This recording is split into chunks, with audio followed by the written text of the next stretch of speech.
Former top aide for New York's Governor Hochul is charged with acting as a foreign agent for China. Now, at the end of this, I'm going to give you my take about why this story is so important. But before we do all that, let's first talk about the details about this story and what exactly happened. So I first saw this story come across my Instagram feed on from Ground News, actually. Great account to follow if you're on Instagram and you like to get your news on Instagram. Uh, I went then and found this article on Yahoo News where they go into detail about what exactly happened here. So the aide in question's name is Linda Sun. Federal prosecutors have charged Linda Sun with violating and conspiring to violate the Foreign Agents Registration Agent. This is a visa fraud. Also, money laundering conspiracy that was charged with, as well as conspiracy to commit bank fraud. So Sun is accused of acting at the request of the People's Republic of China as an official for the Chinese Communist Party, representatives by blocking representatives of the Taiwanese government from accessing high-level New York state officers, obtaining official state proclamations for the PRC government representatives without authorization, attempting to facilitate a trip to the PRC by a high-level state politician, and more. In return, Sun allegedly received substantial monetary benefits that she and her husband, allegedly laundered to purchase real estate in Manhasset, a condominium in Hawaii, and multiple luxury vehicles. Okay, so I kind of had dual reactions coming across this story. I mean, first, not really surprised to see a story like this because I think, inherently a lot of us just think that there is corruption, in and around politics, whether it's, at the federal level, at the state level. But still, I think every time that you actually hear one of these stories and you get one of the details of these stories, it is a little jarring. At least it is for me anyway. Every time that I do come across a story like this, knowing that there was somebody who was acting on the behalf of another country, within our country and at the state level, even. I mean, sometimes you think these things are almost like localized to happening in Washington, D.C., but I think it feels a little more jarring even to see it happening in individual states, even a state as big as New York. So, money in politics is a conversation that we constantly are having, right? We need to get money out of politics, money out of politics. People talk about the disastrous decision that Citizens United was back in the early 2010s, when that just basically allowed infinite amounts of money to kind of swarm over our elections, as we're seeing this cycle, for instance, as billions of dollars are being spent on the 2024 election. But I think sometimes when we talk about money in politics, one of the things that doesn't seem to come up as much when we bring up this subject is how influence can be penetrating our politics from abroad. And it's something that I personally did not think about whatsoever until more recently.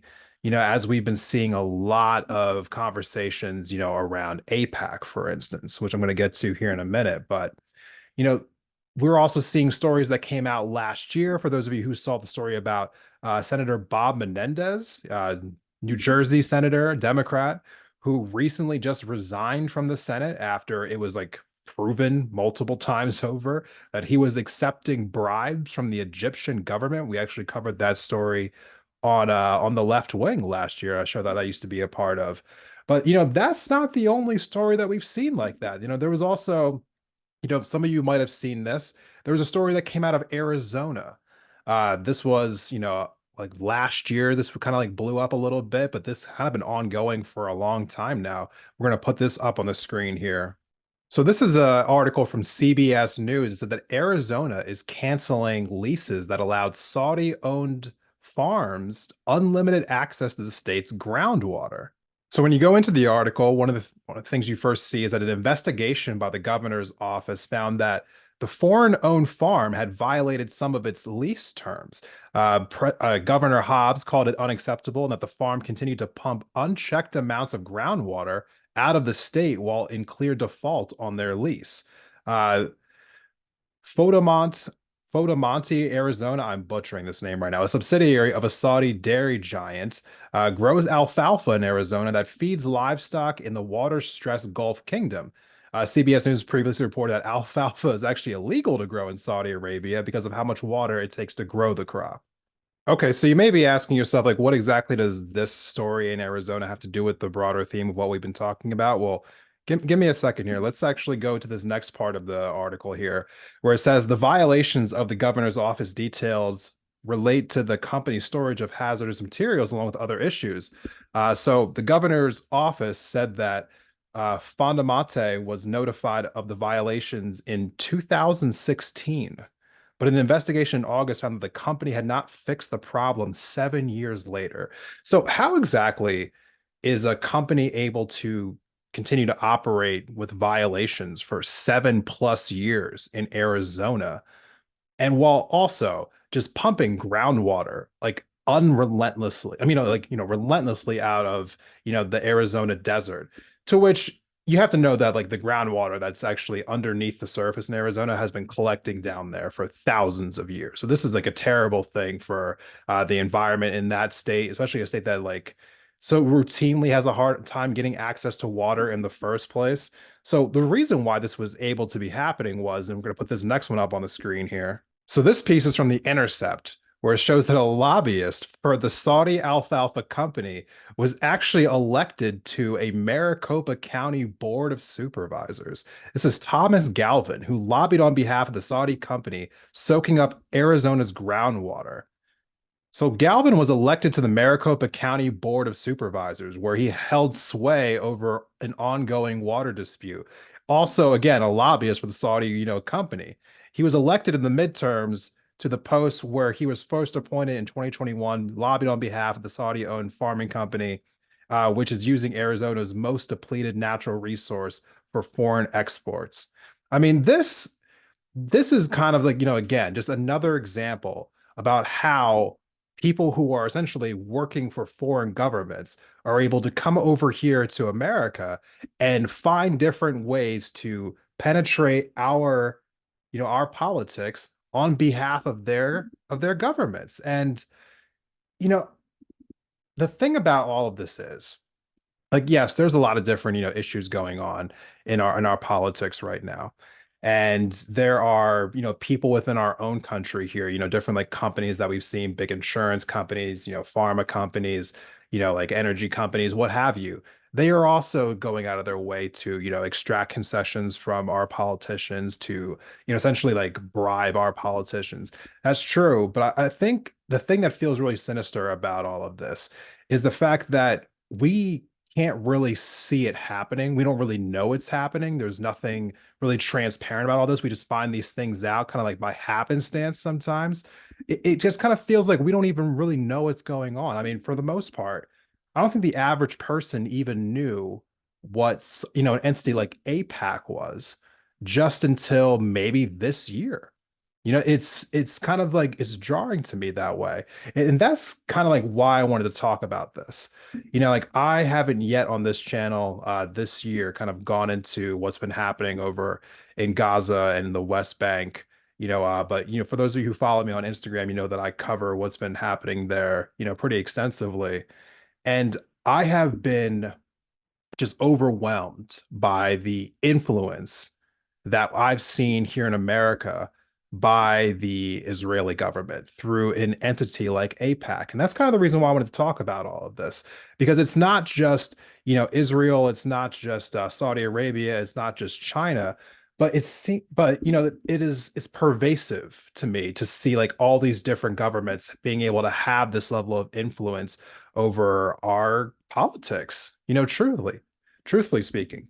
Because, like, going to the Israel thing in particular, APAC has now contributed over like $100 million into the 2024 election cycle. They have ousted Jamal Bowman, who was, who was going to be a congressperson, up in New York. They spent like around $25 million, which was the most ever spent in a congressional race before. They spent that, got him out of there. Cori Bush, they spent around another $8 million getting her ousted from her seat in St. Louis, Missouri.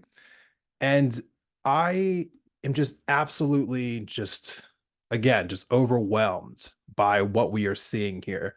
Because whether I think there's different reasons that there's an uproar about this on the left and on the right, but there truly is like a unison in the fact that people on both sides of the aisle, like at the grassroots level, like your average day every Democratic voter and your average day average everyday Republican voter.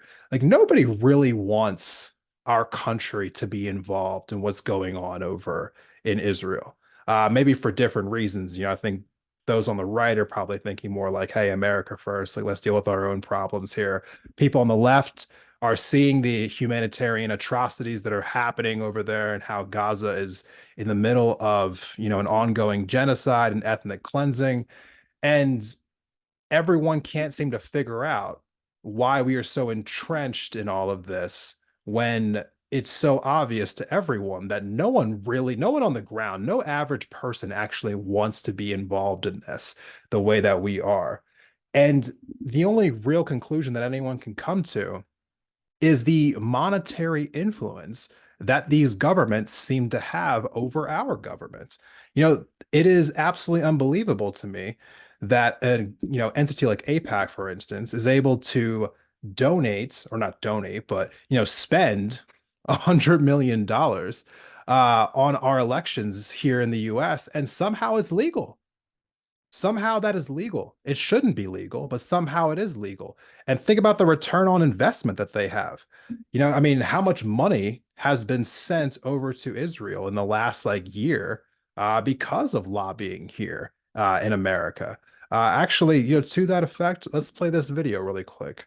So you have an APAC, which is basic lobbying for another country. They paid $100 million in order to buy seats for Congress people and Senate. And because of the people they were able to put there, they were able to approve $26 billion to Israel. Your politicians are being bought for $100 million. And because of that, your country will send 26 billion to a different country. Yeah. 26 billion that could have been spend in my own country, in my own community. This is the best return of investment ever. You pay 100 million and I take back 26 billion from you. That's crazy.